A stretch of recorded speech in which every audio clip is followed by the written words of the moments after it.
The gentlelady from the state of Missouri. The gentlewoman from Missouri is recognized for 5 minutes.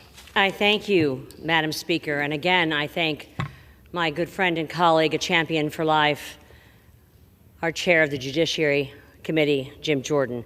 I rise today, Madam Speaker, in support of H.R. 26, the Born Alive Abortion Survivors Protection Act.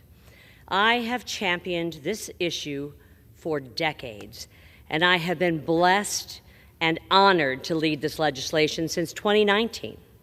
I am so grateful to the co-leads of this bill, Representatives Kat Cammack and our majority leader, Steve Scalise.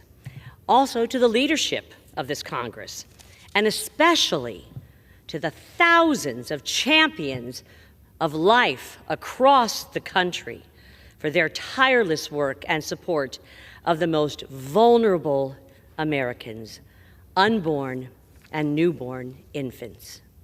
Thanks to these efforts, after dozens of unanimous consent requests, 2 discharge petitions, and countless hours of advocacy work, the House will at last take action to ensure that every single baby born in the United States receives life-saving medical care at their most vulnerable moment.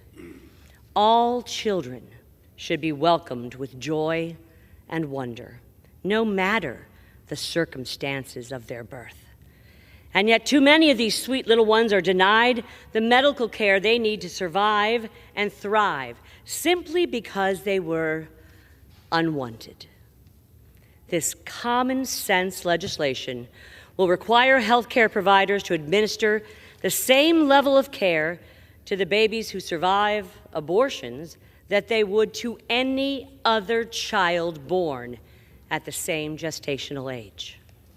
I hope that my colleagues on the other side of the aisle will again join me in supporting the Born Alive Abortion Survivors Protection Act, as some did, as our chairman mentioned, when it passed the House in both 2015 and 2018 with bipartisan support.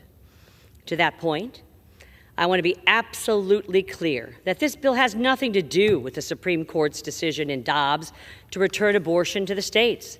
And not a word of the Born Alive Act obstructs states' abilities to implement Dobbs as they see fit. I strongly believe that states should control pro-life policymaking, just as I support exceptions for rape, incest, and the life of the mother. But today, we are considering an entirely separate issue. We're considering the protection of infants that have been delivered alive after an attempted abortion. That's it, plain and simple. I implore my Democratic colleagues to put aside politics and stand in support of life-saving care for these innocent newborns. We must remember today that children are not the only victims of born-alive abortions. Women, fathers, and whole families all suffer deeply from the loss of their child.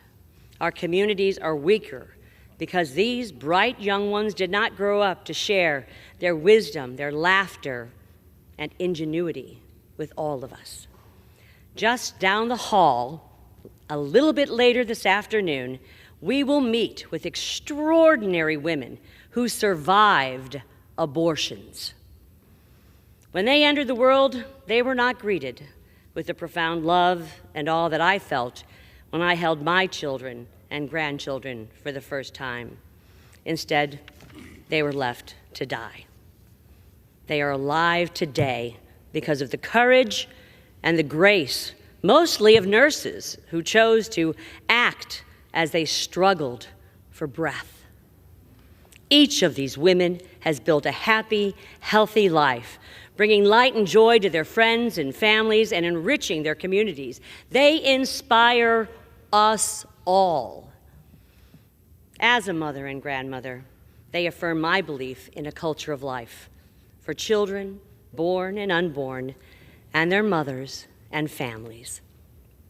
Every single newborn, regardless of the circumstances of their birth, deserves to share the miracle of life and have life-saving medical care. We must act with compassion to protect these little ones and give women a strong support system as they navigate the miracles and challenges of motherhood. This bill will save real lives, and it will give survivors a precious chance to build a future. I urge every member of the House to vote yes on H.R. 26, the Born Alive Abortion Survivors Protection Act, and I yield Gentlewoman's back. time has expired. Thank you. The gentleman